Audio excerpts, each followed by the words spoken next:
Pernah tak anda terfikir, kenapa ada budak yang petah sangat bercerita, tapi bila suruh tulis karangan, dia mula sangkut? Atau ada yang hafal semua rumus tata bahasa, tapi bila kena berpidato kat depan, kaku terus?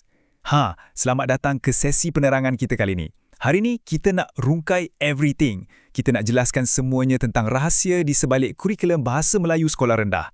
Kita akan tengok macam mana dokumen rasmi ni sebenarnya dengan cantiknya seimbangkan peraturan ketat tata bahasa dengan keseronokan seni bahasa. Okey, jom kita mulakan.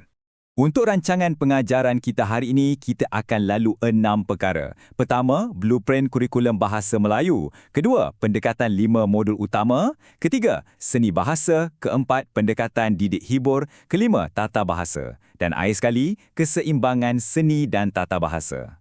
Bahagian pertama, blueprint kurikulum Bahasa Melayu. Apa sebenarnya panduan rasmi ni? Ia dipanggil DSKP atau Document Standard Curriculum dan Pentaksiran. Bunyi macam jargon teknikal yang berat kan? Tapi hakikatnya, ini adalah panduan master yang sangat-sangat memudahkan tugas cikgu kita. Ia satukan everything. Apa nak diajar, macam mana cara nak ajar dan macam mana nak uji. Semua tu dalam satu tempat je. Sebelum DSKP ni wujud, cikgu-cikgu pening tahu kena rujuk fail yang berbeza-beza. Sekarang, ia jadi satu kitab tunggal yang pastikan standard pengajaran tu seragam dari bandar besar sampailah ke pedalaman. Bagi mengelakkan kita keliru dengan bahasa birokrasi, dokumen ni sebenarnya terbahagi kepada 3 akronim utama. Pertama, SK atau Standard Kandungan. Ini ibarat destinasi kita, contohnya kemahiran menulis. Kedua, SP atau Standard Pembelajaran.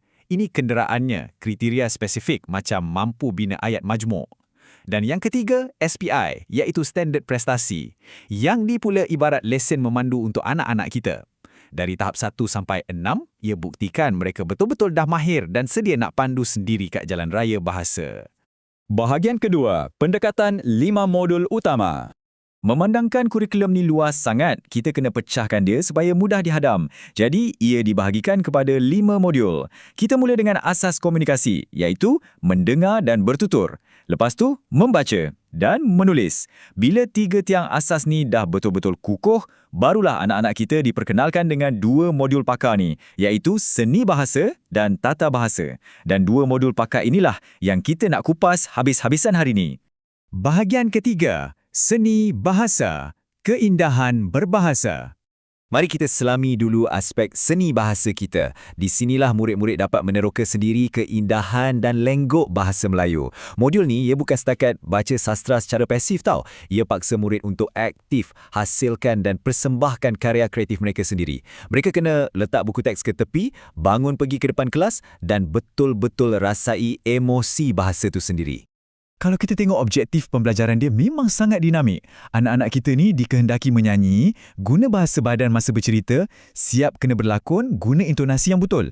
Bayangkan betapa riuhnya dan meriahnya kelas tu nanti. Cara ni bukan je seronok, tapi ia berjaya buang rasa malu dan bina keyakinan diri yang luar biasa dalam diri pelajar.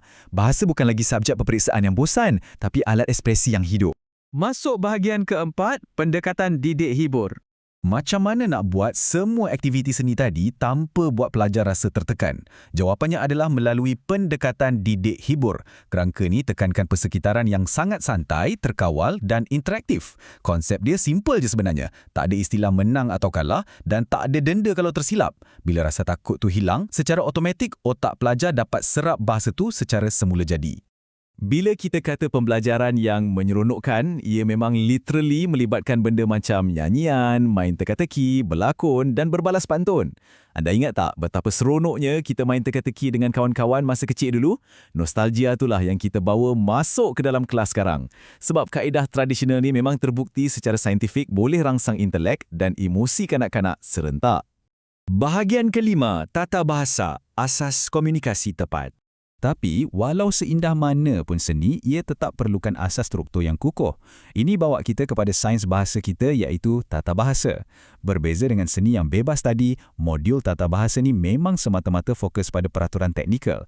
Kita tengok pada morfologi, macam mana bina perkataan guna imbuhan ber atau me, dan sintaksis, iaitu cara susun perkataan tu jadi struktur ayat yang gramatis.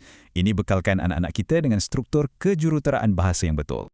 Oleh kerana ini disiplin sains, cikgu-cikgu tak boleh ajar secara spontan macam aktiviti berlakon tadi. Ia wajib menggunakan teknik pedagogi yang sangat berstruktur dan terancang. Kenapa? Sebab kita nak pastikan ilmu ni kekal sampai mereka besar. Nanti bila dah masuk alam pekerjaan, mereka tahu nak bezakan, oh ini bahasa santai untuk bersimbang dan ini bahasa rasmi yang tepat untuk urusan profesional. Akhir sekali, bahagian ke-6, keseimbangan seni dan tata bahasa.